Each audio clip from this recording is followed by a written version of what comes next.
Hi, Assalamu alaikum.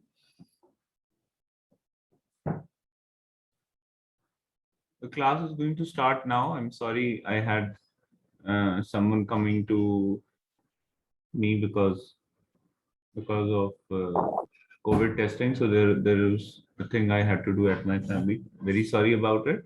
So I'm going to start the class. Good morning, everyone. And I'm able to see the civil aviation more than 6 people. Yeah, so 20 participants are there. Class is begun. So let me introduce myself and what are we going to do in the class. What are the issues that we are going to discuss and what am I going to teach you? What is my introduction?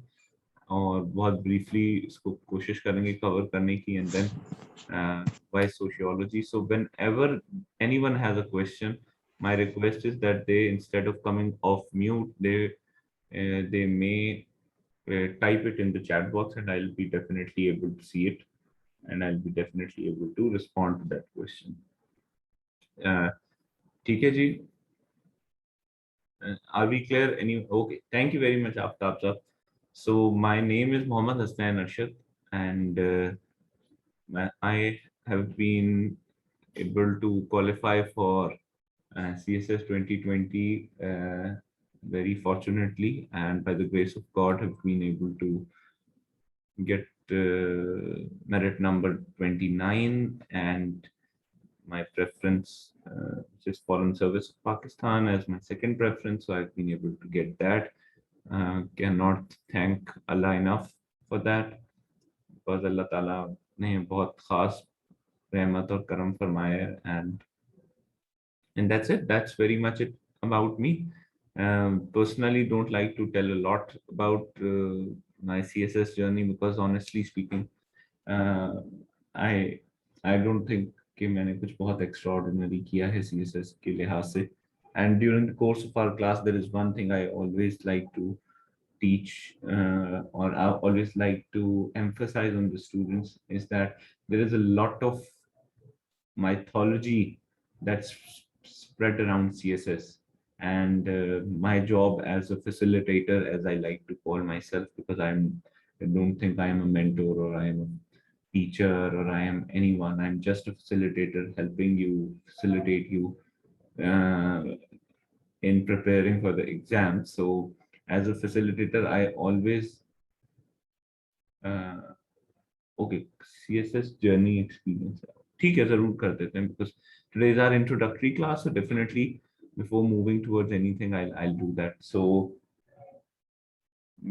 इससे पहले मैं कुछ बता रहा था. Yes, so throughout our class, whatever I'm going to teach and whatever I teach my students, I always tell them that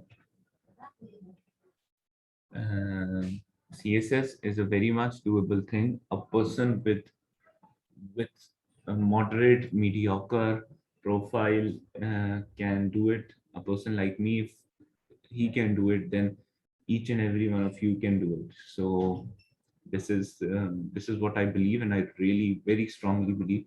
Unfortunately, I am very busy these days, so even my Saturdays are very busy, because I work in private sector, and my job is very demanding. So I am unable to show up at the Islamic Center, Markaz Islami, uh, and because I live on one side of the city, so it's very challenging for me. But at the same time, I thought कि if sociology को पढ़ाने की need ज़्यादा है और दोनों centers में अगर बच्चे पढ़ना चाह रहे हैं, so why not make it a class which is an online class, and now I have sufficient experience in terms of facilitating people online too. So let's try it out for sociology too. So sociology is the subject I'm going to teach you. I think there is one request that to share your CSS journey. I'll do that first and then I'll move forward. So if anyone else is interested in knowing, because I'm seeing just ICRC. ICRC का क्या मतलब है? Islamic cultural research centre तो नहीं है इसका मतलब भाई. तो okay, madam, I'm sorry, madam. So इसके अलावा is there anyone else who wants me to talk about it, or we can skip it? Okay, okay, okay. सही है जी. So let me. I think इसका मतलब है कि बाकी बताना पड़ेगी. So just give me 10 seconds. Let me manage the room temperature and then I'll start.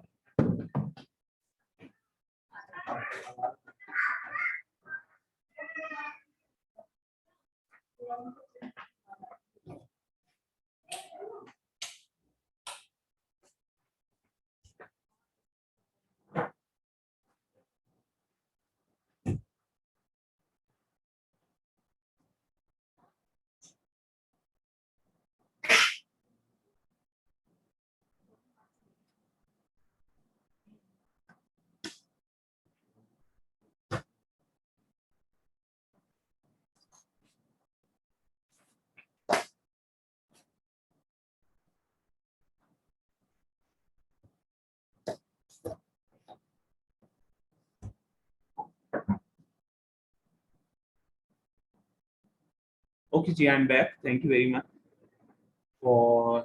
Yes, this is first lecture after, so this is introductory lecture. I haven't started it before, so आप लोगों को ये पहला ही lecture पढ़ा रहे होंगे sociology. सवालात आना शुरू हो गए and definitely be answering the questions, but अगर उससे पहले है तो अच्छा जी, मेरा नाम है Hasnain Arshad, Mohammad Hasnain Arshad. I am I am an electrical engineer by degree, or I've graduated from NUST Islamabad and then for 7 years I've worked in corporate sector. I am still working in the corporate sector, so this is uh, this is something I have been doing for more than almost years, and I'm an electrical engineer, and then I started uh, when I got transferred to Karachi with the when I got transferred to Karachi, so then I thought, okay, let's try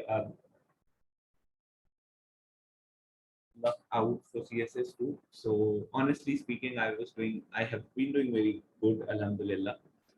तो ऐसा करते हैं कि mode को भी उर्दू में shift कर लेते हैं ताकि तमाम लोग के लिए अच्छा भी हो. लेकिन I keep switching to English because of obvious reasons, because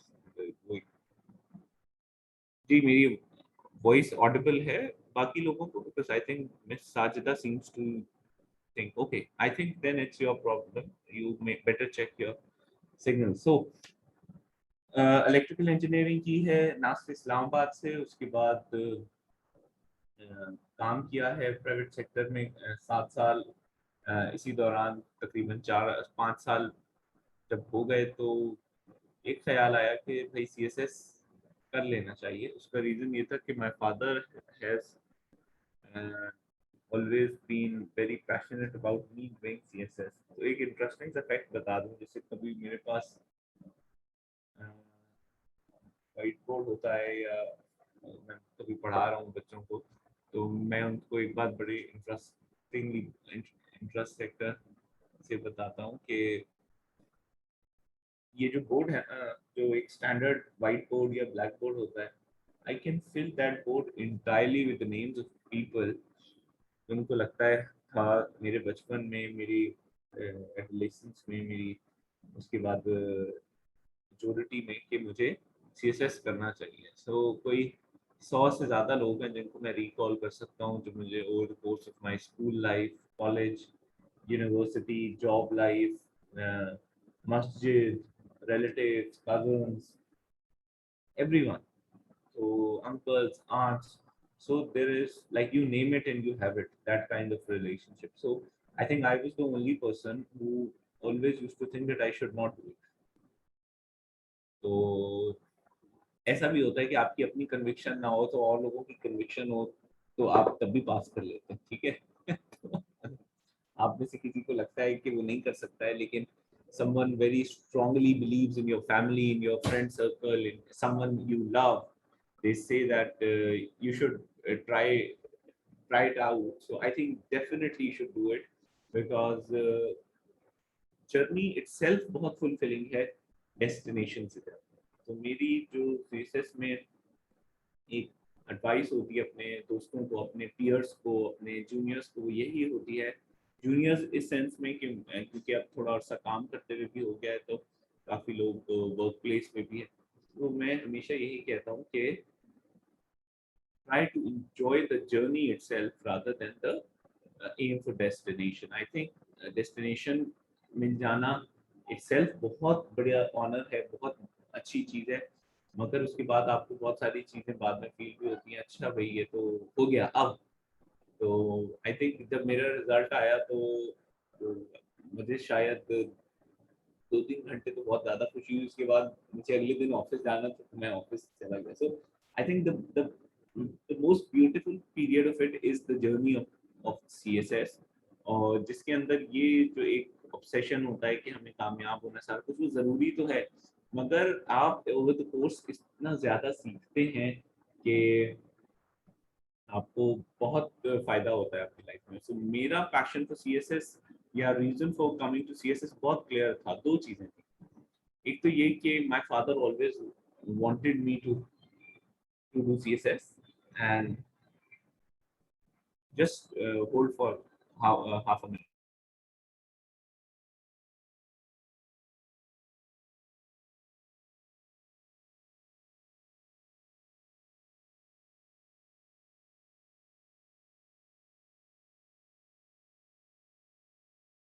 course में ही मुझे लगता था कि मुझे सोशल साइंसेस पढ़नी थी। तो नस्ट में आपको पता है, बिकॉज वो एक कंप्लीट यूनिवर्सिटी है, तो वहाँ तमाम क्या कहते हैं डिसिप्लिन होते हैं। तो मुझे था कि मैं सोशल साइंसेस की तरफ ज़रा सा जाऊँ, और इसी वजह से मैंने कोशिश भी की। बट 1.5 साल जब गुजर चुका था, तो उन्होंने कहा कि आपको वो फ्रॉम द बिगिनिंग करना पड़ेगा सारा कुछ। So I think that was a big cost for me in terms of my number of years, in terms of even money. So finally, I thought, okay, let's do the degree, because I was doing very good in my degree too. एक चीज बहुत interesting रही है मेरी मेरी life में, मेरी academic career में, कि मैंने बहुत एफर्टलेसली पढ़ा है, ज़्यादा मेहनत नहीं की है, लेकिन उसके बावजूद अल्लाह हैज बीन वेरी काइंड, कि in terms of laurels, in terms of success, in terms of accomplishments, in terms of result, वो थोड़ा अच्छा हो जाता था। तो उसकी वजह से फिर आपको पढ़ना ही पड़ता था। मतलब मुझे हमेशा से नॉन करिकुलर बुक्स पढ़ने का शौक है। यूनिवर्सिटी में भी मैंने सिर्फ 2 किताबें पढ़ी। ये बात बताने का मकसद क्या है, ये मैं आपको आगे चल के एक्सप्लेन भी करूँगा। तो उसके बाद फिर मैंने CSS इस वजह से कर लिया कि इसमें सोशल साइंसेस के सब्जेक्ट्स, तो मुझे इंटरनेशनल रिलेशंस बहुत ज़्यादा पसंद है और बहुत लो स्कोरिंग सब्जेक्ट रहा है जब हम पेपर दे रहे थे, लेकिन उसके बावजूद मैंने IR को रखा और US हिस्ट्री को रखा बिकॉज ये दो सब्जेक्ट्स मुझे बचपन से बहुत अट्रैक्ट करते हैं। इसके अलावा सोशल साइंसेज में मेरा इंटरेस्ट मेरी यूनिवर्सिटी से डेवलप हुआ। तो अगेन सोशियोलॉजी बहुत हाई स्कोरिंग सब्जेक्ट नहीं है। मैं अपने रिजल्ट भी शेयर करूंगा तो आपको आइडिया भी हो जाएगा। उसके अलावा दो और सब्जेक्ट्स भी मैंने इसी जॉनरा के रखे, जेंडर स्टडीज और क्रिमिनोलॉजी। इन दोनों सब्जेक्ट्स के अंदर भी सोशियोलॉजी से इंस्पिरेशन है। तो ये मेरी जर्नी है। मैंने 2018 में जून जुलाई में ऐसे ही स्टार्ट किया जैसे आप लोग अभी कर रहे हैं, और 2018 में स्टार्ट करने के बाद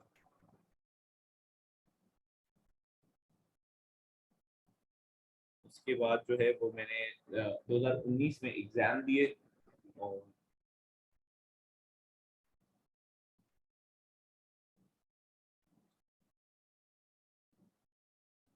2019 के एग्जाम्स के बाद I could not pass the essay exam unfortunately, and but I was very satisfied in the sense कि मुझे पता था कि मैं पास नहीं हो सकता। तो there have been 2-3 CSP officers who've been my friends who kept pushing me, okay no you should appear for CSS at least once। तो उन दो लोगों को मैंने कहा देखो मुझे तो लगता था कि CSS मैं नहीं कर सकता हूँ, तो देखो मैं फेल भी हो गया। तो इससे क्योंकि मार्कशीट तो तब नहीं आती, तो फिर मैंने कहा कि देखो मैं तो फेल भी हो गया हूँ, तो अब मेरी जान छोड़ दो। तो उस पर उन लोगों ने कहा कि भाई जब आपकी मार्कशीट आएगी ना हम तब उसके बाद ये फैसला करेंगे। वो मार्कशीट आई तो मार्कशीट ने हमें फिर फंसा दिया, बिकॉज मार्कशीट में आपके पासिंग मार्क्स सारे पास सब्जेक्ट्स के मार्क्स आते हैं। तो इन 11 सब्जेक्ट्स में I had scored 683 marks. 683 out of 1200 and 683 is a very good score. अगर आप अगर आप 12 सब्जेक्ट्स को भी देखें तो आई हैड स्कोर्ड 683 मार्क्स, और जबकि ऐसे में जीरो काउंट हो रहा था बिकॉज जिसमें आप फेल करते हैं। सो अगेन वो प्रेशर उल्टा बिल्ड हो गया मार्कशीट दिखाने से कि भाई ये तो टॉपर के इतने मार्क्स आए हैं, वो तो थर्ड पोजीशन के भी तुमसे कम है। अगर तुम 683 में 40 मार्क्स ऐड कर दो, I am deliberately telling you a story so that you all can relate to it कि what are the ups and downs। And आप लोग बाज़ औक़ात कितनी दफ़ा आपको अपने ऊपर शक भी होता है कि मुझे ये करना चाहिए, आप लेट डाउन भी होते हैं। तो 683 वाज अ स्कोर जिसकी वजह से मुझे दोबारा मजबूर होकर करना पड़ा manage, and then I had to reappear. तो again in during private job जो कि बहुत डिमांडिंग जॉब भी है, जो फुल फ्लेजेड जॉब है, जो मैनेजरियल पोजीशन है, उसके लिहाज से फिर बड़ा चैलेंजिंग हो जाता है। लेकिन नेक्स्ट टाइम इतनी प्रिपरेशन करना भी नहीं पड़ी। आई थिंक अक्टूबर से मैंने शुरू कर दिया रिवीजन करना और थोड़ा बहुत, एंड देन फरवरी में छुट्टी ली और पेपर दे दिए 2020 के। और बस रिजल्ट आया अक्टूबर में अगेन, तो पास हो गए। रिजल्ट आया तो पास हो गए, तो पता चला कि साइकोलॉजिकल करना है। तो साइकोलॉजिकल के लिए अकेडमी एक तो जाना बड़ा मुश्किल लगता था क्योंकि जॉब के साथ जाना टफ था, टाइम मैनेज करना। तो अकेडमी नहीं जाते थे, अकेडमी के बगैर ही तैयारी की घर बैठकर। यही दो तीन दोस्त जिनका मैंने आपको बताया वो लाहौर में होते थे, फिर इस्लामाबाद चले गए, तो उनका सर खा खा के बस तैयारी की फ़ोन पे उनको बता के। सो नाउ मैं आपको 683 का वजह बता देता हूँ कि now I have managed to pass the exam and my score in total of 12 subjects is not even 683, यानी 11 subjects में it was 683 and I had failed the essay exams, so it was of no use until and unless I had passed essay. This time I had passed essay. What are the marks I had got? Any guesses?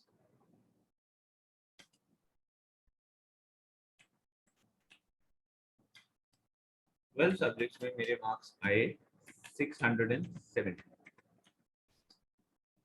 यानी सारे subjects मिला के जितने marks आए वो तब भी उन 11 सब्जेक्ट्स के नहीं थे. And interestingly, even the panel, the interview panel had noted that, and then even they had asked me कि आपके इतने मार्क्स पहले आए तो आप पहले कैसे पास नहीं कर पाए, तो अब आपने क्या किया, and all sorts of things. So बताने का मकसद ये है कि no matter how hard you work, no matter how diligently you work, how capable you are. मुझे नहीं लगता मैं केपेबल हूँ, इवन मुझे लगता है कि दोनों दफा तुक्के तुक्के हैं, मगर again there is something one must have in order to pass. So no matter how capable you think you are, there is always a factor of luck that has to play its role. There is always a factor of destiny, that what is good for you, that has to play its role. So that is how I did. Academy में मैंने नहीं पढ़ा. SC के लिए थोड़ा सा एक sir से पढ़ने जाता था, ऑल्दो वो भी बहुत डिमांडिंग हो गया था क्योंकि वो काफी दूर था हमारे घर से. और फिर ऐसे को he, लेकिन he was a very good teacher, but I could not follow what he did, what he taught. At least partially I did. और बाकी फिर इस तरह से पास हो गए. इंटरव्यू में 200 नंबर आए हैं. और मुझे अभी भी लगता है लोग जितने इंटरव्यूज देते हैं, I am media shy person. I like to talk a lot, but I don't like to be on the forefront because I don't think specifically with regards to CSS. Otherwise, I'm fond of talking, speaking. Especially with regards to CSS, I don't think that I did anything extraordinary. That is my point. That is what I want to tell you, that you do not have to be someone out of the world to do anything. So वो जो एक पूरा mumbo जम्बो करके हमने CSS को show किया हुआ है, वो बिल्कुल नहीं है. हमारे जैसे लोग, मेरे जैसे मीडियोकर कैपेबिलिटी के लोग भी सीएसएस कर सकते हैं, 29वां मेरिट नंबर भी ले सकते हैं, तो सब कुछ मैनेज हो जाता है. ठीक है जी, ये बात मुझे बस आप लोगों को बताना थी. थ्रू आउट द कोर्स, या मैं आपको कोई भी कोर्स में फैसिलिटेट करूंगा, या एज आई थिंक एक मेंटोर ग्रुप भी होता है आप लोगों का, उस दौरान मैं एक चीज आपको क्लियर कर दूं और बार बार करता हूँ. You just have to do focus, hard work, and then you have to read something. Otherwise, you don't have to be like someone as an outlier. Anyone amongst you can do this, and I hope everyone amongst you can do it. Trustingly, because my father has mostly worked in Punjab for his private job, so my domicile is of Punjab. Although I am a Karachi born, my parents are Karachi born, mother, my domicile is from Punjab, and I did not change it. तो मैंने अपनी date of birth change नहीं की, उल्टा एक साल जो आगे हुई थी उसको भी सही कराया, एंड देन अपना डोमिसाइल भी कराची का या अर्बन का नहीं कराया. ऑल्दो बहुत बालों का फायदा भी लोगों को लगता है हो जाता है. उसके रीजन यही है. These are all nitty gritties and useless details. You have to have faith in you. You have to believe in you, and then inshallah Allah always rewards you with uh, your dream coming true. Even एक और चीज बहुत होती है कि जैसे for example Karachi या सिंध के अंदर एग्जामिनर मार्क्स कम देता है, तो मैं हूँ, मेरे अलावा एक और मेरे कॉलीग हैं जिन्होंने पंजाब का डोमिसाइल है, लेकिन हम लोगों ने यहीं से एग्जाम्स दिए, यहीं से हम अपीयर हुए, एंड हम दोनों के मार्क्स रिटर्न में रीजनेबल आए हैं. हमसे ऊपर सिंध के दो और लोग हैं जिन्होंने लाजमन सिंध से ही अपीयर हुए होंगे. सो इवन सेंटर भी इतना ज्यादा मैटर नहीं करता. Actually what only matters is what you are writing in the answer sheets, and your own version and your comment and your ability to link it with the scenario. खाली copy pasting का नाम नहीं है CSS exams. ये मैं जरूर बात करता हूँ. जैसे हमारे बच्चों को एक ऑब्सेशन है कि वो स्टैटिस्टिक्स और फिगर्स और फैक्ट्स और नक्शे और टेबल बनाकर आ जाते हैं. what is always lacking in their approach is their own opinion. How do they see it? So that is something which is mostly lacking in people's approach, and that's what what I would keep reminding you of कि ये चीज आपको बार बार करनी है कि हर चीज के अंदर अपने आप को आपने देखना है, अपने क्या कहते हैं, अपना वर्जन, अपना ओपिनियन, अपना एनालिसिस, अपनी क्रिटिकल थिंकिंग को जो है वो आपने जरूर मद्देनजर रखना है। ठीक है जी। सो आई थिंक ये बहुत वैसे ही मुझे लग रहा है इसमें बताने लायक कुछ भी नहीं था, लेकिन आप लोगों को तो लगता था कि बताना चाहिए, तो मैंने इसलिए बताया। Otherwise, I'm very clear. I think it's a very modest thing. One magic that I had before I signed out, and that is, yes, the one thing that personal analysis is lacking. शालम थोड़ा सा अपनी जुमले को explain करते हैं तो मैं जवाब दूंगा, टाइप करके ही आप एक्सप्लेन कर दीजिए। एक चीज जो थोड़ी सी मैजिकल मेरे साथ हुई, ये मुझे लगता है कि बहुत, although all of our parents are helping us out in everything, but because I was also doing job, और तकरीबन 10 से 12 घंटे आपको काम पे लगाने ही पड़ते हैं। यानी आप सुबह 8:30 निकले, तकरीबन आप 7:30-8 बजे घर पहुंचते हैं, तो उसके बाद टाइम बहुत कम रह जाता है।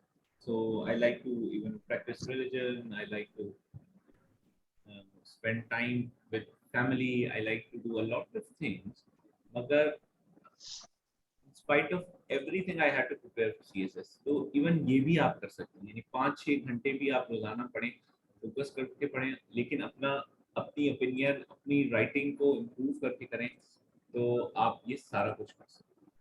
ठीक है जी। ये बात एक और बताना थी। एक जो मैजिक, हाँ, मुझे लगता है बहुत ज्यादा फेमस, जो हेल्प आउट किया मुझे, वो ये था कि मेरे पेरेंट्स की सपोर्ट बहुत ज्यादा थी। Because while I was studying, these were extraordinary circumstances for me, because I had to make do with my family routine, my job routine, my work, which was definitely very challenging. तो उसके साथ साथ मुझे ये काम और करना पड़ता था कि CSS के लिए पढ़ना।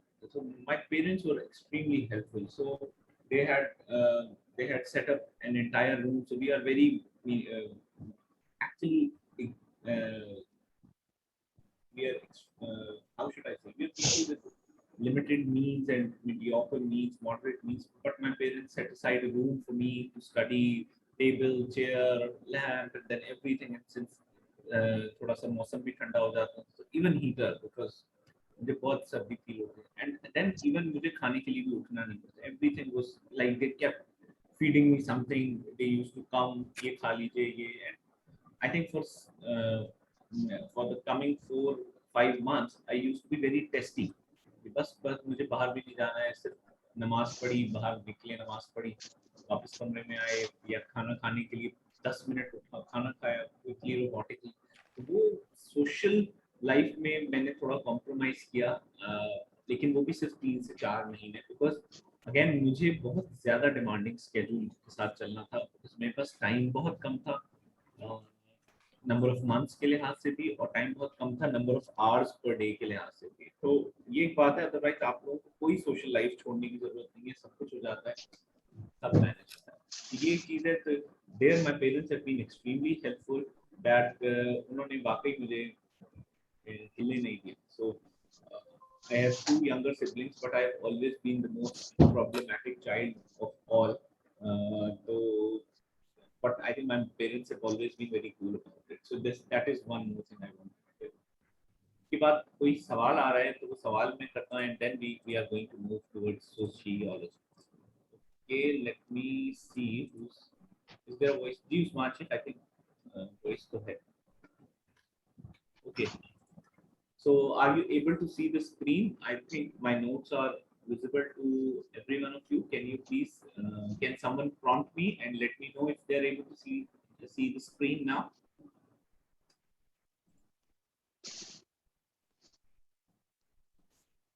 Yes, visible. Thank you, Atif. Thank you, Asad. Thank you, Aftab. Thank you, everyone. You can keep sending your questions. I'm going to answer it. इससे पहले थोड़ा सा डिटेल सा क्वेश्चन आया था, वो मैं पहले विस्तार तक क्वेश्चन पढ़ लूं.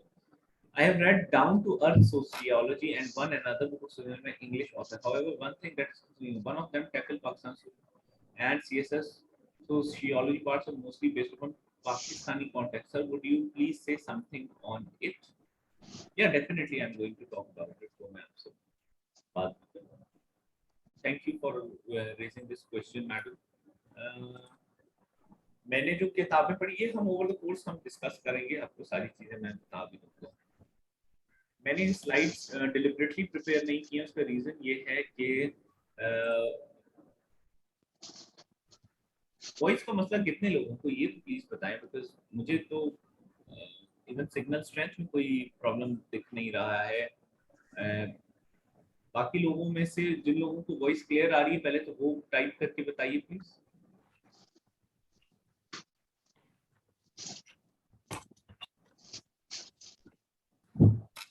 जिनको नहीं आ रही है वो टाइप करके बता दीजिए. देखिए, जब स्क्रीन शेयर होगी तो शुरू में एग्जैक्टली स्क्रीन शेयर होगी तो अगर 4 लोगों को भी क्लियर है. थैंक यू उर्सुलान Nawaz Chandio. Now I am able to understand some Sindhi too. So जिन लोगों को वॉइस क्लियर नहीं, I think they better get review of their connection. एक दफा चेक कर लें या एक दफा लॉग इन कर लें. मैं ऐसा करता हूँ, इस दौरान अभी पढ़ाना नहीं शुरू करता हूँ और बात कर लेता हूँ. इस दौरान उस्मान शेख और बाकी लोग जो हैं वो री लॉग इन कर लें.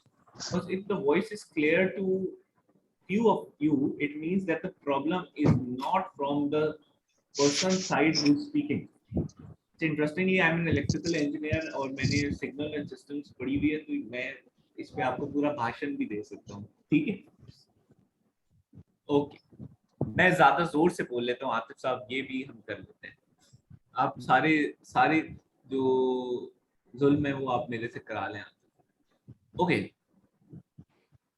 अच्छा, मैंने slides for a deliberate purpose नहीं बनाई है. उसका रीजन ये है कि जनरली बच्चों का सवाल होता है कि सर हम लोग नोट्स कहाँ से प्रिपेयर करें. Sociology was the only subject जिसके नोट्स मैंने प्रॉपर बनाए थे. उसका रीजन ये था कि मुझे सोशियोलॉजी की बुक से हर बात नहीं समझ आती थी. मैं आपको इंटरेस्टिंगली बता दूं कि ऑल्दो ये मार्क्स आपको थोड़े से अच्छे भी लगते होंगे, लेकिन आप लोग ये भी सोचते अच्छा नोट्स कहाँ से बनाता था, तैयारी किस अकेडमी से करता था. You are very lucky people that you have time, and you are very lucky people that they are committed people at CSS Corner who are teaching you and who are teaching you without, most of them without any monetary interest. They are doing it for the commitment and dedication. So it's a big thing. और please mute पे जाइए. Kindly mute पे चले जाइए. My request is कि आप लोग mute हो जाएं. अच्छा जी.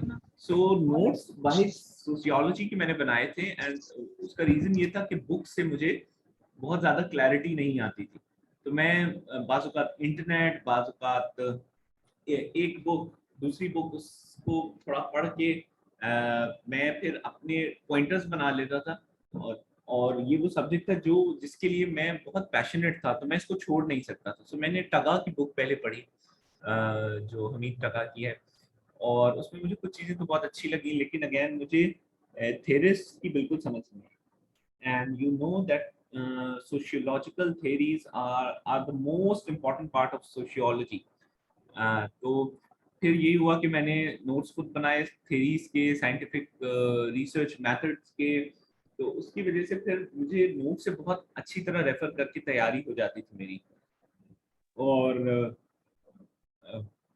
फायदा ये उसके बाद ये हुआ कि मैं थोड़े से कलर्स यूज कर लेता था, ताकि मेरे जैसे आदमी को जिसकी पिकिंग पावर इतनी स्ट्रांग नहीं है, वो फिर उसको पिक करने में आसानी होती थी. इसका एक फायदा मेरे अलावा और बच्चों के साथ ये हुआ कि पता नहीं ये मेरे नोट्स कितने लोगों ने फिर कॉपी कराए। तो फाइनली आई थॉट कि यार मैं इसकी कलर कॉपी करा लूँ, ताकि मैं अगर कलर कोडिंग में या थोड़ा कलर्स यूज करके डिफरेंशिएट और डिस्टिंक्शन करने के लिए यूज करता था, तो फिर बाकी लोगों को भी वो उसी तरह से विजिबल हो जाए। तो ये मैंने एज एज गुड जेस्चर, तो मैंने इसीलिए इसकी स्लाइड्स नहीं बनाई कि it will lose touch of what I had worked on. So I'm always very proud of my sociology notes because I did not make any notes besides that. Yes, current affairs के कुछ notes बना लिए, या बाकी मैं सारे notes अपने book पे बनाता था। जो भी मैंने उस सब्जेक्ट की बुक ली हुई होती थी, I used to make notes on that. Definitely you can get these notes. These are that is the very purpose, and you are also going to get the recorded lectures. So आपको ये notes हर वक्त वैसे ही available होंगे. So I am not going to deviate from these notes. और मैंने even slides भी नहीं बनाई बिकॉज मुझे लगता था कि अनफेयर होगा। जिस चीज को पढ़ के मैंने तैयारी की है या अपने आप को खुद फैसिलिटेट किया है, मैं उसको स्लाइड्स पे उस तरह से कभी भी इन टोटो इन वो बैटम उसको नहीं शिफ्ट कर सकता था। So that was my intent and I hope you are going to find them very helpful again. ठीक है जी। सोशियोलॉजी में मैं अपने मार्क्स शेयर कर देता हूँ। Sociology and you do not have to worry about course coverage. मैं जब आपको पढ़ाना शुरू करूंगा तो मैं बहुत क्विकली चीज़ों को कवर भी करता हूँ कि बाद वक्त एक्स्ट्रा भी टाइम होता है। So don't worry about your time, you will get very deep attention of whatever we are study. ठीक है जी। जी सोशियोलॉजी वाज टारगेटेड। ओके, ये सारी बातें मैं बता रहा हूँ। एक तो do not preempt questions guys, you are very smart people, but also give me some time to respond to something which I have in my mind, please. Please be patient. There are there are three things I always say, which I value as quality, and I would request if you think about it and you see if you like them. The three things are curiosity, patience, yeah, perseverance, curiosity, and empathy. These are the three values that are most important and valuable in one's life. Yes, ma'am, Sajida, I'll definitely be sharing the notes because there is no problem for me in sharing those notes, inshallah.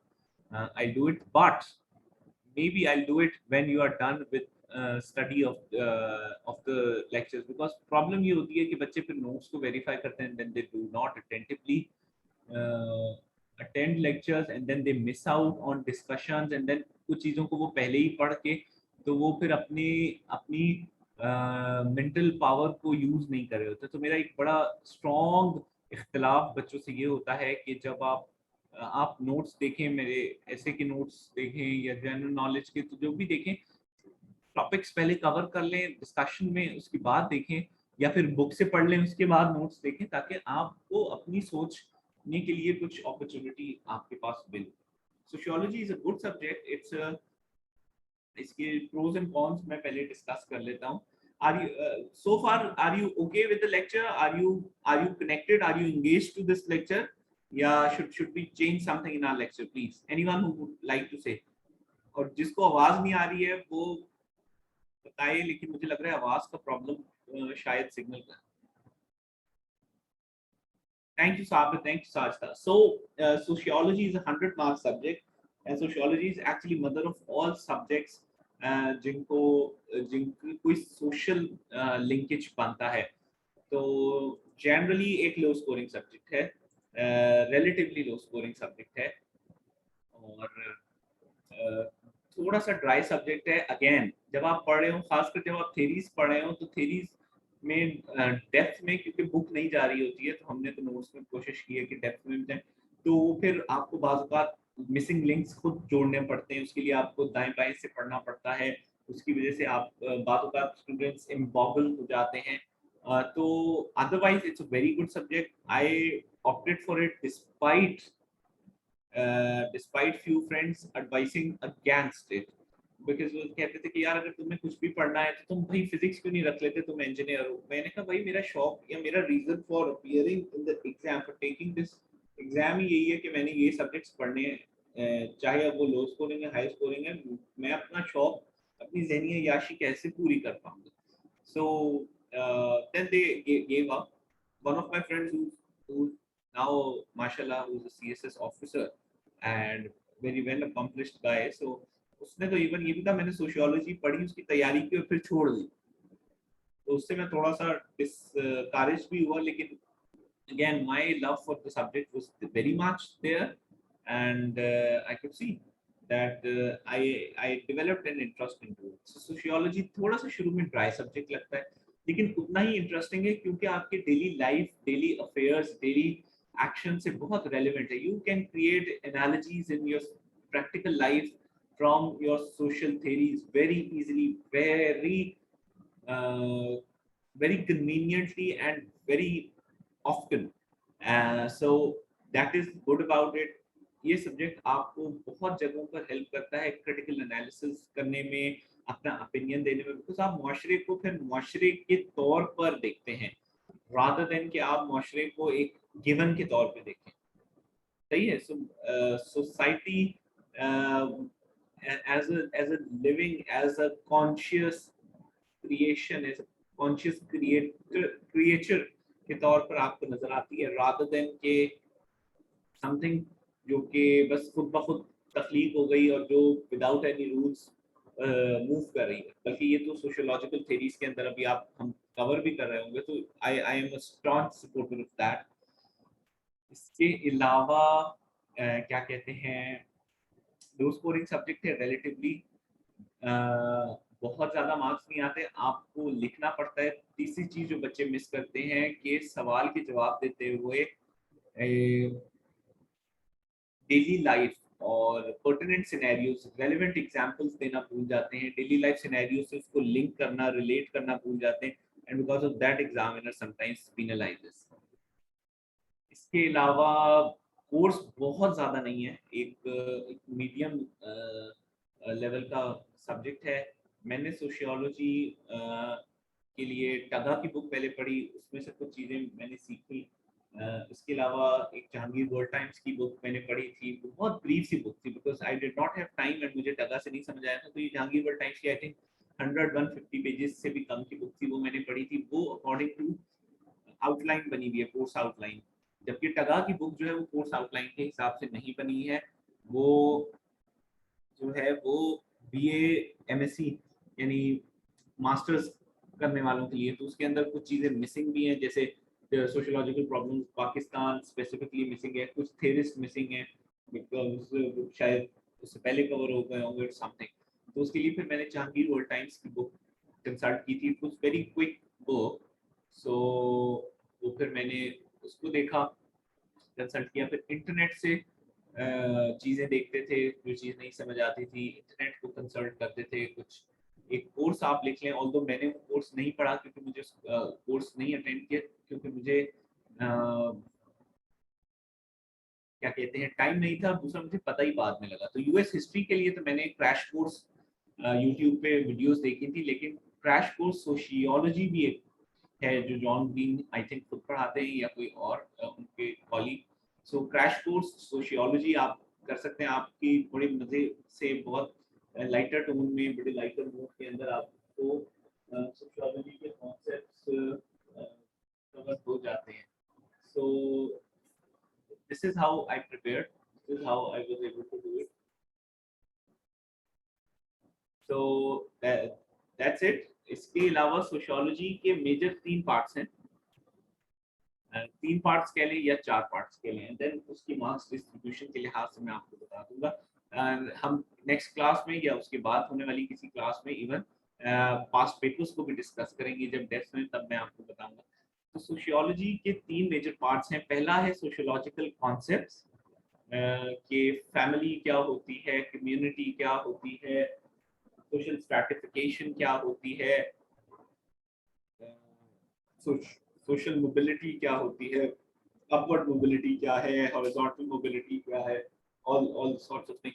यानी concept, sociological concepts आप समझ लें. Definitions क्या हैं, उन definitions का real life में applicability कैसी है, रियल लाइफ एग्जांपल को अगर आप थ्योरेटिकल यानी थ्योरेटिकली देख रहे हैं तो क्या है. ये एक पार्ट है. उसके बाद सेकंड पार्ट जो कि मोस्ट इंपॉर्टेंट पार्ट है, मोस्ट इन डेप्थ पार्ट है, most interesting, most exciting part है सोशियोलॉजी का, वो है सोशियोलॉजिकल पर्सपेक्टिव्स या सोशियोलॉजिकल थ्योरी। मुख्तलिफ सोशियोलॉजिस्ट, फिलोसोफर्स, थ्योरेटिशियंस की सोसाइटी को स्टडी करने की, सोसाइटी को ऑब्जर्व करने की बाद जो उनके ओपिनियन, उनके हाइपोथेसिस, उनकी थ्योरीज हैं, उनका एक बहुत कॉम्प्रिहेंसिव जायजा लेना, इन डेप्थ उसकी ऑब्जर्वेशन, उसको पढ़ना, ये सारा कुछ सोशियोलॉजी का पार्ट है। This is the most important part of one's lecture. This is the one subject।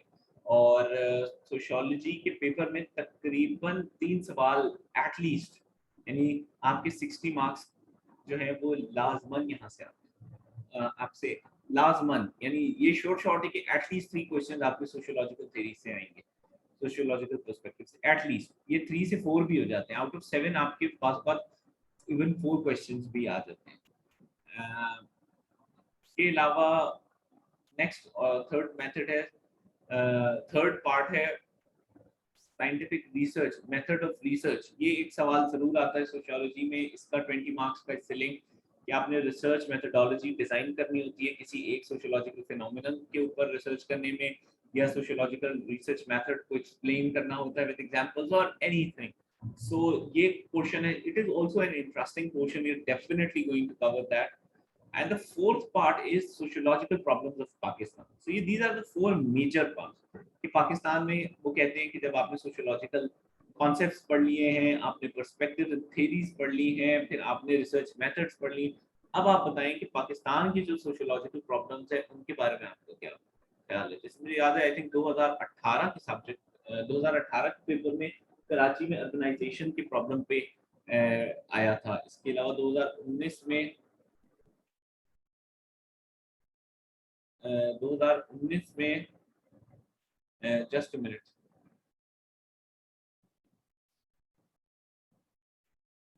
2019 में क्या कहते हैं आया था क्वेश्चन जनरेशन गैप के ऊपर कि वो एक सोशियोलॉजिकल प्रॉब्लम है। और 2020 का मुझे भी एग्जैक्टली याद भी नहीं आ रहा है कि एक प्रॉब्लम सोशल प्रॉब्लम लाजमन आती है। So that is also very interesting question because again वो भी आपको सोशियोलॉजिकल थ्योरी से ही रिजॉल्व करना होता है। तो इन टोटल आप एक्चुअली पर्सपेक्टिव थ्योरीज पढ़ के आप 5 क्वेश्चंस पूरे के पूरे सॉल्व कर सकते हैं, and I am sure about that. मगर अगर आप ना भी कर सके तो एटलीस्ट आपके 4 क्वेश्चन यानी 80 मार्क्स तो कवर हो जाते हैं, then 20 are for MCQ. So that is how important this section is, and that's why I'm starting from this section. ठीक है जनाब वाला, any questions so far, and then we can move forward.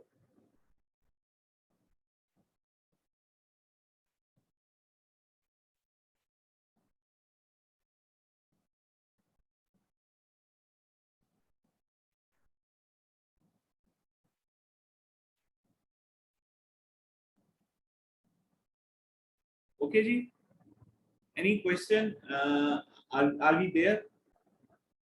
जी जी, crash course जो है वो YouTube पर, I am not sure उसकी कितनी उसकी एपिसोड्स हैं, मगर मुझे क्रैश कोर्स यूएस हिस्ट्री याद है, तो वो मुझे बड़ा मजा आया था वो पढ़ने में। तो मुझे मेरे था कि मैं लिख देता हूँ जी। तो मुझे ये था कि फिर मैं आप लोगों को बता दूं कि क्रैश कोर्स के नाम से यूट्यूब पे कोर्स आते हैं। क्रैश कोर्स फिलोसफी है, यूएस हिस्ट्री है, क्रैश कोर्स वर्ल्ड हिस्ट्री है, और क्रैश कोर्स सोशियोलॉजी भी है। ये लीजिए मैंने लिख दिया है, crash course sociology, crash course US history and everything. Okay ji,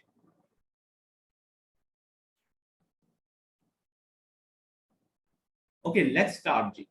crash course मैं लिखना भूल गया बीच में, crash course sociology. Let's start. First theoretical perspective मैं आज आप लोगों को कवर कराऊंगा। बहुत इंटरेस्टिंग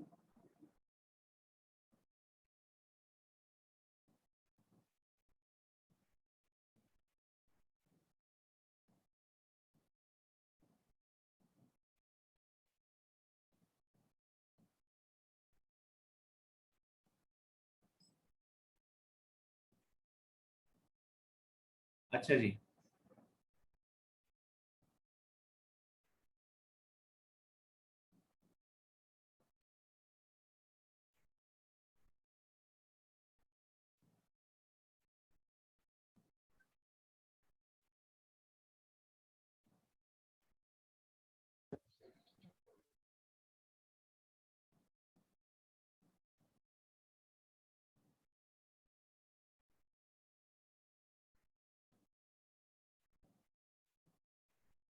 एक सेकेंड प्लीज।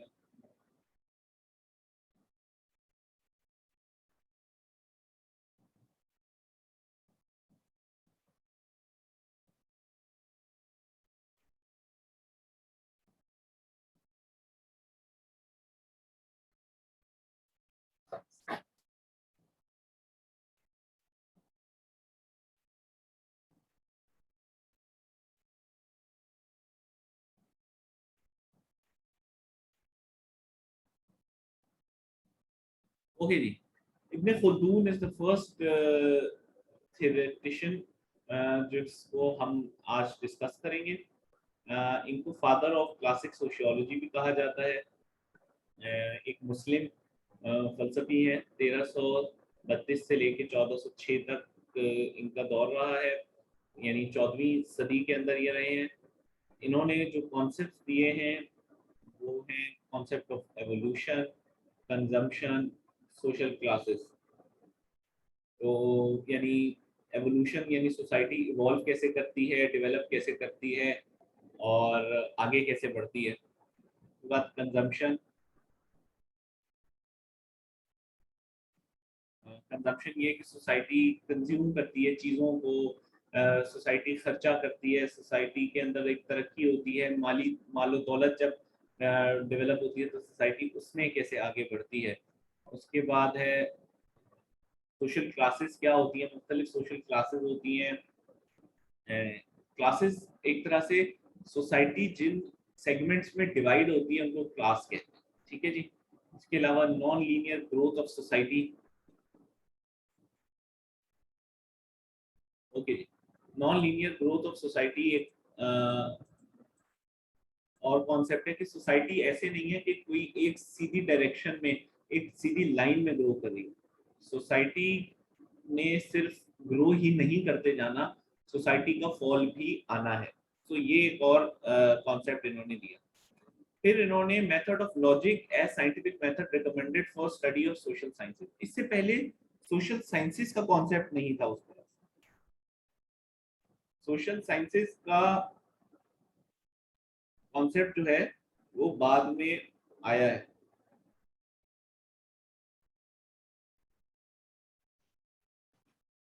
ठीक है जी। सोशल साइंसेस का कॉन्सेप्ट उससे पहले नहीं था, यानी लोग कैसे सोसाइटी को ऑब्जर्व करते थे, लेकिन सोसाइटी के बिहेवियर, सोसाइटी के अंदर पाई जाने वाली चीजों के बारे में वो किसी किस्म का कोई उसकी साइंटिफिक स्टडी नहीं होती थी। ठीक है जी। लेकिन इब्ने खुल्दून वो पहले थेरेटिशियन थे, फिलोसोफर, जिन्होंने कहा नहीं, सोसाइटी भी एक खास पैटर्न में मूव कर रही होती है। सोसाइटी या मुआशरा जो है वो एक हैपहैजर्ड, एक रैंडम तरीके से नहीं आगे बढ़ रहा होता। मुआशरे को आगे बढ़ने के लिए बहुत सारी स्टेप्स हैं, कुछ रूल्स, कुछ सेट पैटर्न्स हैं, कुछ खास तरीके से मुआशरा आगे बढ़ रहा होता है। और उसको स्टडी करने के लिए भी एक साइंटिफिक मेथड होना चाहिए। कुछ खास तरीकों से मुआशरे को स्टडी करेंगे तो हम उसके अंदर पैटर्न्स निकाल सकते हैं, उसके अंदर कुछ रूल्स बना सकते हैं। ठीक है जी। फिर उन्होंने कहा study relationship between historical events and facts. यानी उन्होंने सोशल फैक्ट्स की बात की कि कुछ चीजें मुआशरती हकीकतें हैं, मुआशरती हकाइक हैं। सिर्फ कुछ इवेंट्स जो होते हैं उनका और मुआशरे के बिहेवियर का आपस में ताल्लुक होता है। ठीक है जी। Relationship between events, if one is cause other will be affect. ये भी होता है कि एक इवेंट दूसरे इवेंट को कॉज कर रहा होता है, एक इवेंट की वजह से दूसरा इवेंट बनता है। ठीक है जी।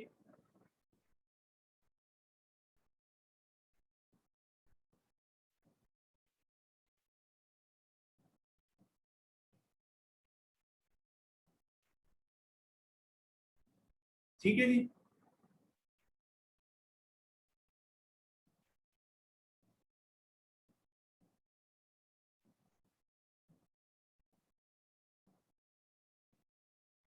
कि एक क्वेश्चन मैं पहले पढ़ लूं, उसके बाद ओके, उसके बाद अगली चीज है कि अगर कोई कॉज नहीं होगा तो इफेक्ट भी नहीं होगा। यानी अगर वो इवेंट कोई अकर कर रहा है, इसका मतलब है कि उसको कंट्रीब्यूट करने के पीछे कॉज है। यानी कॉजेलिटी का कॉन्सेप्ट इन्होंने सोशल साइंसेस के अंदर लाए। यानी कोई भी चीज सुई जेनेरिस नहीं है, खुद ब खुद नहीं हो रही है, उसके पीछे एक कॉज मौजूद है। ठीक है जी, ये बातें यहाँ तक समझ आ रही हैं आपको? अब हम आते हैं कि जो कुछ कॉन्सेप्ट्स इन्होंने बयान फरमाए। हम पहले आप लोगों को वैसे तो लिखने की जरूरत भी नहीं है, क्योंकि ये लेक्चर को इंशाल्लाह आई एम श्योर आपके पास ऑडियो रिकॉर्डिंग अवेलेबल होगी। थ्योरी ऑफ अस्बिया एक थ्योरी दी इन्होंने, दूसरी थ्योरी ऑर्गेनिसिज्म दी, तीसरी theory theory of surplus value दी, चौथी थ्योरी उन्होंने theory of cyclic theory of socio political change दी। उसके बाद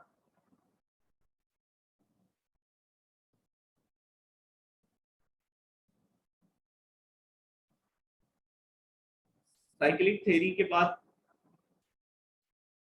सबसे डिटेल में उनकी साइक्लिक थ्योरी है, और उसके बाद उन्होंने जो चीजें हमें बयान की उसका एनालिसिस और क्रिटिसिज्म है। तो ये हमारे लेक्चर की हाइलाइट्स होंगी। काफी डिटेल में कोशिश करते हैं कि हम आज सारा कवर कर लें टिल 12:30, लेकिन अगर हम नहीं भी कर पाते तो हम नेक्स्ट लेक्चर में कवर करेंगे, बिकॉज आज हमारा काफी सारा जो टाइम है वो थियोरेटिकल उसमें यानी हमारा इंट्रोडक्शन के अंदर लग गया, but nevertheless we are going to enjoy. Theory of अस्बिया, अस्बियत एक लफ्ज आपने सुना होगा उर्दू में भी, ऐन स्वाद बे ये ते, अस्बियत। अस्बियत का कॉन्सेप्ट या अस्बिया या अस्बियत का कॉन्सेप्ट सबसे पहले इब्न खुल्दून ने पेश किया। तो इसका मतलब ये नहीं है कि इब्न खुल्दून के आने से पहले अस्बियत नहीं होती थी, लेकिन इब्न खुल्दून ने सोसाइटी को इन डेप्थ इस तरह से ऑब्जर्व किया कि उन्होंने नोट किया कि जो ग्रुप्स आपस में साथ रहते हैं, जो लोग आपस में साथ रहते हैं, घर, फैमिली, खानदान, कम्युनिटी यानी बिरादरी, इनके अंदर एक खास सोशल सॉलिडेरिटी पाई जाती है, एक खास बॉन्डिंग होती है, एक कनेक्शन होता है, एक रिलेशन होता है। तो उसको क्या कहते हैं,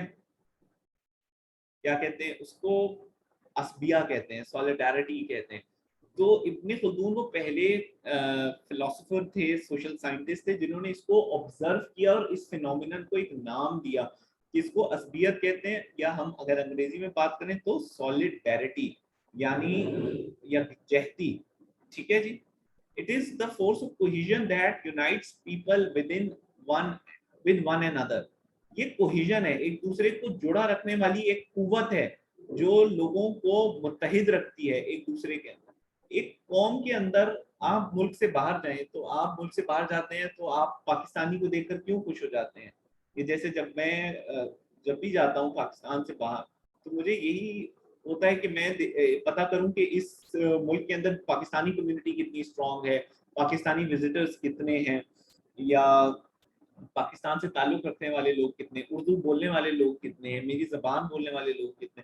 तो वो क्यों मैं देखता हूँ, वो मैं एक शेयर्ड आइडेंटिटी के लिए मेरी एक सोशल और साइकोलॉजिकल नीड है कि मैं उनसे बात करते हुए एक कनेक्शन फील करूँ। जैसे कुछ लोग अगर पश्तो बोलते हैं तो वो एक दूसरे से मिलके एकदम पश्तो बोलने लग जाते हैं, वो एक अपनायत महसूस करते हैं, तो वो एक इत्तेहाद की सी फिजा बन जाती है। तो उसको हम क्या कहते हैं, असबियत। People get together by joining aligning their minds and forces. लोग एक दूसरे के साथ अपने जहन और अपनी कुव्वत को अपनी कुव्वत को ज्वाइन करके, अलाइन करके, मर्ज करके जो है वो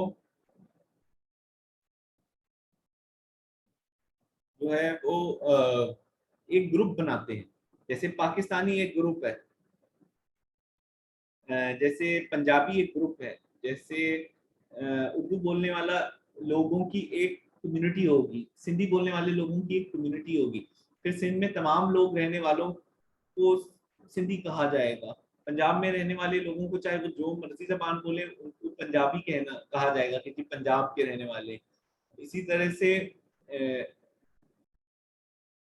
पंजाबी बोलने वाले को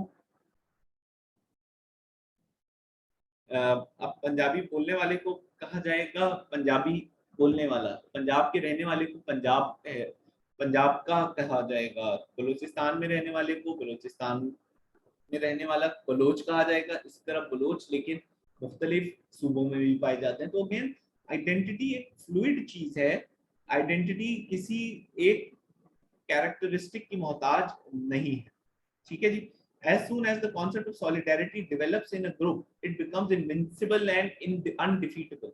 इसीलिए आपने देखा होगा कि जितने ममालिक के लीडर होते हैं, सियासी रहनुमा होते हैं, मिलिट्री के लोग होते हैं, जो उनके बड़े बड़े इन्फ्लुएंसर होते हैं, हमेशा कहते हैं हम एक हैं, हम मुत्तहिद हैं, हमें कोई अलग नहीं कर सकता। उसकी वजह यह है कि जब सोसाइटी सॉलिड के अंदर सॉलिडेरिटी पैदा हो जाए, सोसाइटी के अंदर यकजहती का रवैया, यकजहती का कॉन्सेप्ट पैदा हो जाए, तो उसको उस कॉन्सेप्ट की वजह से फिर सोसाइटी इनविजिबल अनडिफीटेबल हो जाती है।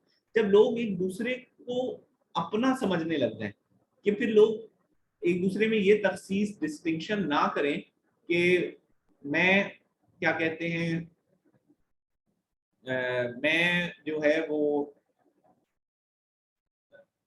मैं अपने बारे में सोचूं, अपने साथ वाले के बारे में ना सोचूं, तो वो फिर ये कलेक्टिव होकर सोचना शुरू कर दें, तो फिर ये होता है कि सोसाइटी में यकजहती आ जाती है, सेल्फिशनेस कम हो जाती है, फिर कलेक्टिवली स्ट्रेंथ एक बड़े पर्पस के लिए लगाते हैं। तो फिर ऐसी सोसाइटी को हराना इब्ने खुल्दून के लिहाज से, अगर इब्ने खुल्दून की पर्सपेक्टिव में, फिर वो बड़ा मुश्किल हो जाता है, ठीक है जी। अस्बिया means a group of people, a tribe that a group of people, a tribe, and that tribe becomes a society. अस्बिया का मतलब है लोगों का एक ग्रुप, लोगों का एक मजमुआ, एक कबीला, और वो कबीला जब मिलता है और उसके अंदर अगर अस्बियत पाई जाए, उसके अंदर अगर सॉलिडेरिटी पाई जाए, तो वो सोसाइटी बन जाती है। Religious movements sharpen the concept of अस्बिया। ये बात याद रखें कि रिलीजन से बड़ी अभी तक आइडेंटिटी कोई नहीं। इवन सैमुअल पी हंटिंगटन ने भी जब concept of clash of civilization दिया, तो उसके पीछे भी रिलीजियस थॉट्स, रिलीजियस बिलीफ्स या कल्चरल थॉट्स या सिविलाइजेशनल थॉट्स ही थे। कल्चर से ज्यादा स्ट्रॉन्ग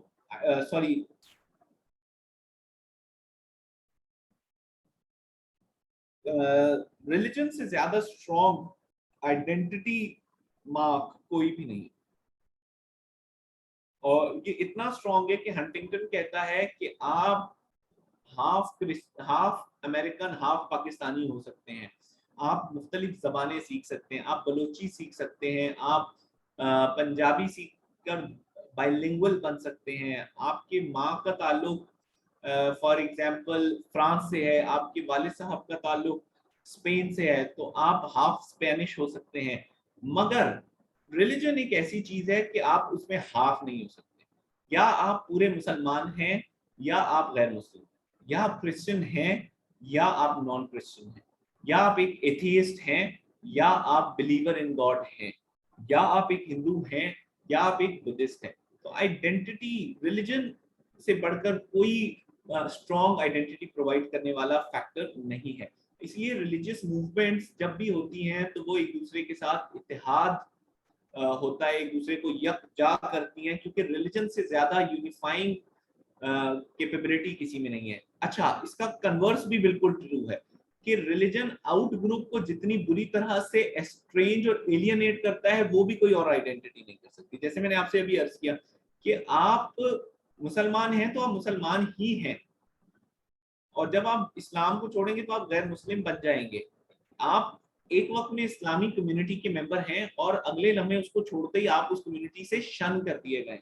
और ये सिर्फ इस्लाम के लिए नहीं, किसी भी रिलीजियस आइडेंटिटी के लिए, कि कोई शख्स जब कोई एथीइज्म को छोड़ देगा, तो फिर वो एथीइस्ट नहीं रहेगा, वो खुदा पे यकीन रखने वाला बन जाएगा। तो आइडेंटिटी में रिलीजियस मूवमेंट्स बहुत स्ट्रॉन्ग है। अच्छा, खास रिलीजियस बिलीफ रखने वाले लोग आपस में बहुत स्ट्रॉन्ग हो जाते हैं। यानी आप देखिए, कोई भी मसला, कोई भी क्राइसिस सिचुएशन आती है, तो लोग अपने दीन के मामले में एक हो जाने की कोशिश कर रहे हो। सोसाइटी असबिया यानी सॉलिडारिटी के बगैर सरवाइव नहीं कर सकती। अगर सोसाइटी के अंदर कॉमनैलिटी नहीं होगी, सॉलिडारिटी नहीं होगी, थॉट नहीं होगा, तो सोसाइटी कैसे सरवाइव करेगी? ठीक है जी। तो उसके लिए सोसाइटी के लिए जरूरी है कि वो उसके अंदर असबियत पाई जाए।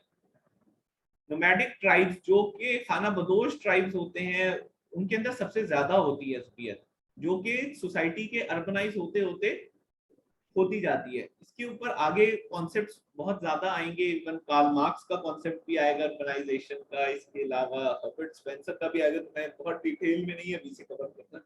देखिए, सोसाइटी जितनी प्रिलिमिनरी प्रिमिटिव होगी, जितनी बिगिनर होगी, सोसाइटी के अंदर इंटरडिपेंडेंस उतनी ज्यादा होगी।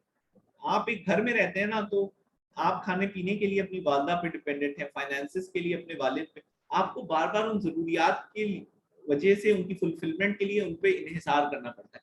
आप प्यार मोहब्बत के लिए अपने पेरेंट्स के मोहताज हैं, क्योंकि अगर आपके पेरेंट्स नहीं होंगे तो आपका जो नीड टू बी लव्ड है वो आप नहीं फील कर पाएंगे, आपकी वो नीड फुलफिल नहीं होगी। ये इंसानी फितरत है। तो ये सारी नीड्स नोमैडिक सोसाइटी में भी आप देखें कि लोग एक दूसरे पे बहुत ज्यादा रिलायंट होते हैं। खाना पकाने के लिए, खेमे गाड़ने के लिए, खाना लकड़ी कलेक्ट करने के लिए, आग जलाने के लिए। तो मुख्तलिफ लेवल्स पर एक ही सोसाइटी, एक ही जगह रहने वाले लोग मुख्तलिफ फंक्शंस कर रहे होते हैं और एक दूसरे पे इतने डिपेंडेंट होते हैं कि वो सोचते हैं, अपने बारे में सोचते ही नहीं है, वो एज अ कलेक्टिव सोच रहे होते हैं कि वो तमाम लोग एक हैं। समझ रहे हैं बात? तो उसकी वजह से उधर असबियत ज्यादा होती है। ग्रेजुअली जब सोसाइटी तरक्की करती है और बहुत सारी चीजें आ जाती हैं, लोगों में रहने के दरमियान फासले आ जाते हैं, लोगों की नीड्स के लिए बाजार बड़े बड़े बन जाते हैं, पैसे का कॉन्सेप्ट आता है, मेहनत का कॉन्सेप्ट ज्यादा बढ़ के आ जाता है, सेल्फ रिलायंस की सोच पैदा हो जाती है। तो ग्रेजुअली सोसाइटी में, अर्बन सोसाइटी में आहिस्ता आहिस्ता असबियत यानी सॉलिडारिटी कम होती जाती है। ठीक है जी।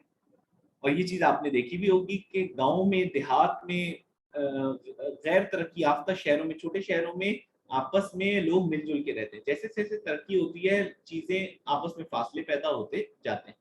One cannot live in a society unless he is helped by other members।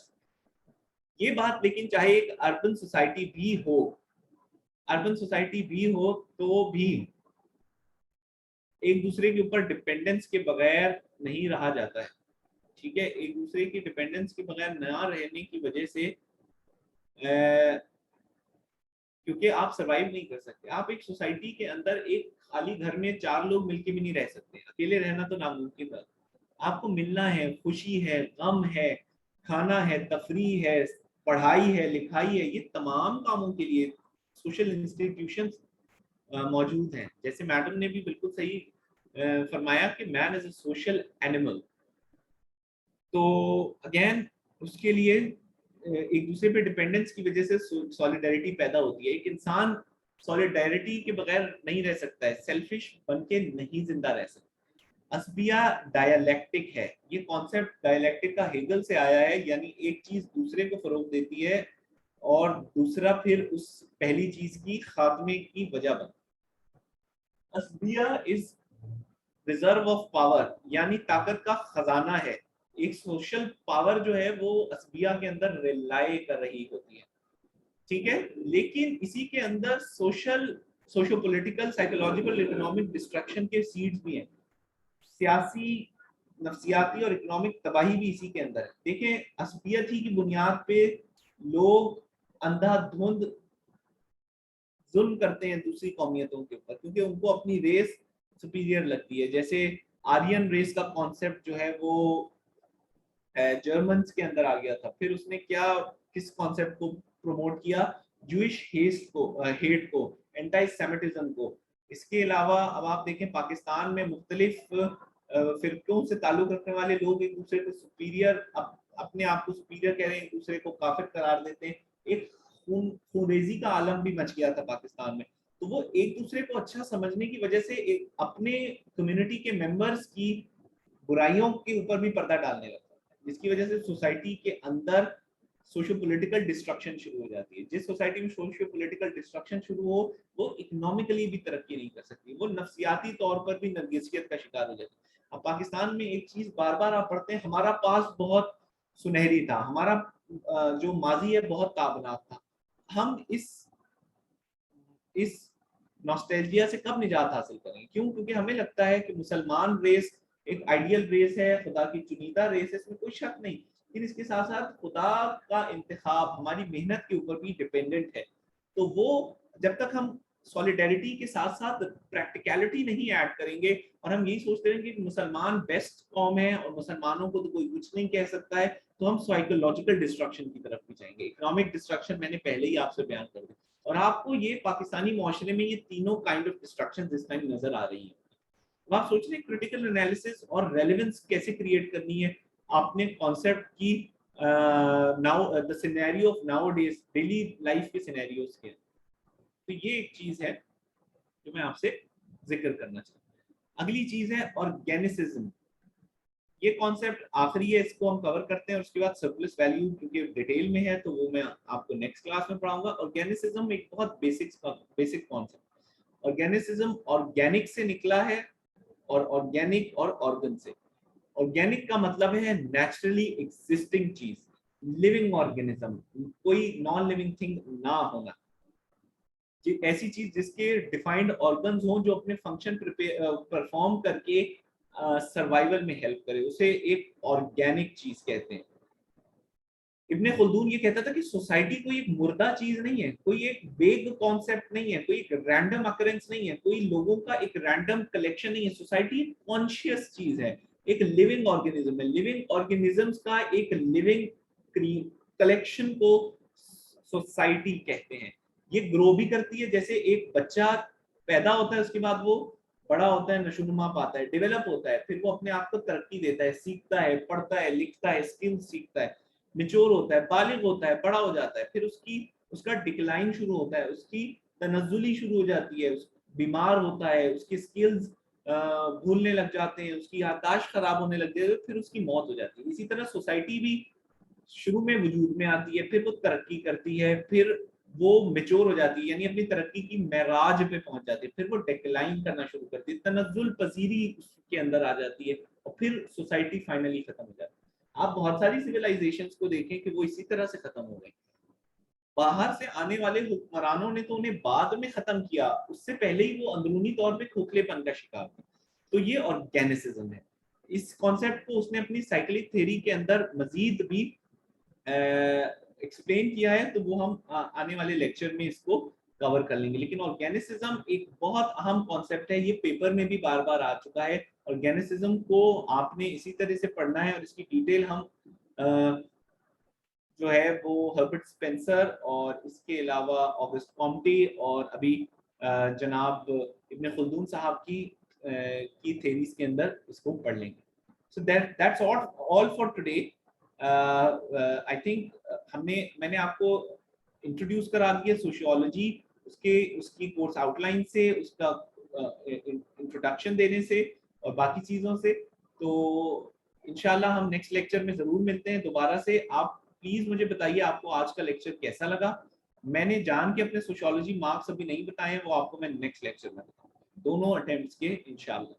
ठीक है जी। Now your feedback about the lecture, please use the chat box and give me feedback about the lecture, and then I will also try to improve accordingly. जो चीज़ अच्छी लगी है आपको lecture में वो भी बताइए, जो चीज़ अच्छी नहीं लगी है वो भी बताइए। So please the forum is open for question and answers. The forum is also open for improvement suggestions, और आप out of 10 जो है हमें रेट भी कर सकते हैं, ठीक है, ताकि हम आगे improve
अच्छा जी, मैंने देख लिया। Thank you very much for your kind words. Definitely हम एग्जांपल्स तो सारी कवर करेंगे, मेरी यही कोशिश होती है। देखिए मैंने एग्जांपल्स तो दिए हैं, इवन अस्बिया की भी दी है आपको।